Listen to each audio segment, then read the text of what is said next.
Hi everybody, this is Arkady Frekhtman. I'm a New York City personal injury trial attorney, and today I wanted to discuss a recent client consultation that I did earlier this morning.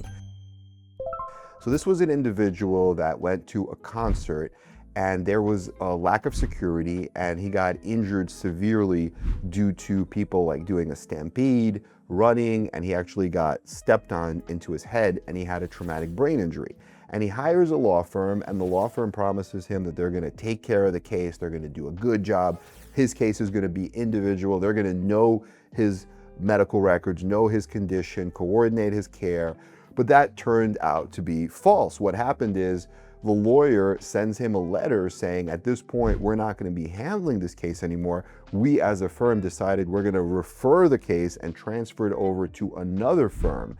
And I guess this other firm is then going to start, handling the case. And he had no say in the matter. He couldn't say, no, I don't want this other firm. I don't know who these people are. He was kind of forced into this other firm. So then the other firm treats the entire litigation, because it's a concert, it's a big concert. There are a lot of people hurt, thousands of people. They treat it as what's known as a multi-district litigation, MDL, which is kind of similar to a class action. And so he just becomes another another number, right? So now the case is getting ready for settlement and they tell him, hey, we have this pot of money.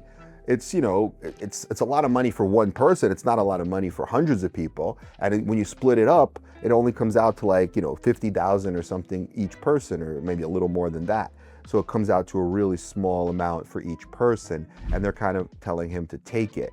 And what I recommended to him is maybe opt out of the MDL, the multi-district litigation, and hire a real traumatic brain injury lawyer who could represent you individually. And because the people you're suing, they have money. It's like the concert, the artists, the promoters, even I think like big companies are involved, like cell phone companies. So you have the money to go after, you have the insurance.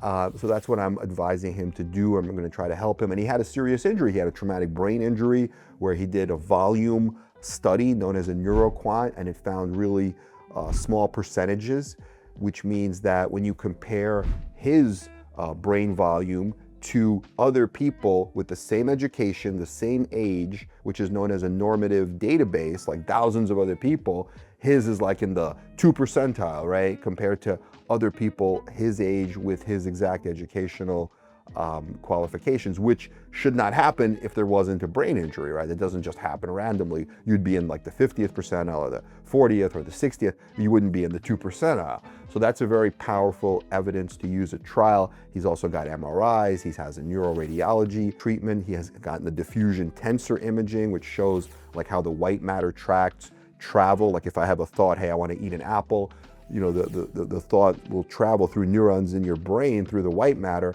and that shows the white matter. And the diffusion tensor imaging shows sometimes gaps in the white matter, which are like train tracks, but it shows, hey, there's a gap in the train track, but the gap is because the axons that allow the neurons to communicate with each other, the axons have either been twisted or torn. But that's all microstructural, so you have to really look deep in there to see that, and the diffusion tensor imaging is one of the ways. So he's got that done.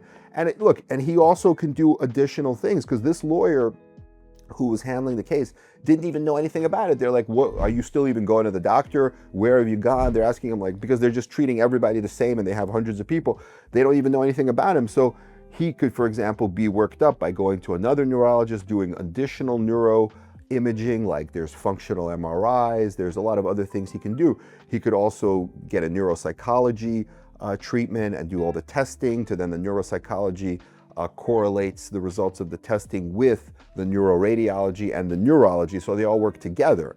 So there's a lot of things, because he said he has not even seen a neuropsychologist. So the injury could be worked up, but it has to be individual. Don't be part of that like class action type thing, because that's limiting you to like 50K, or that's a ridiculous number for a case like this. So I thought this was helpful just as a warning and also as an educational tool for other people. So please like and subscribe to our channel. Let us know what questions you have. Our goal is helping serious injury victims and families. All the best, and take care.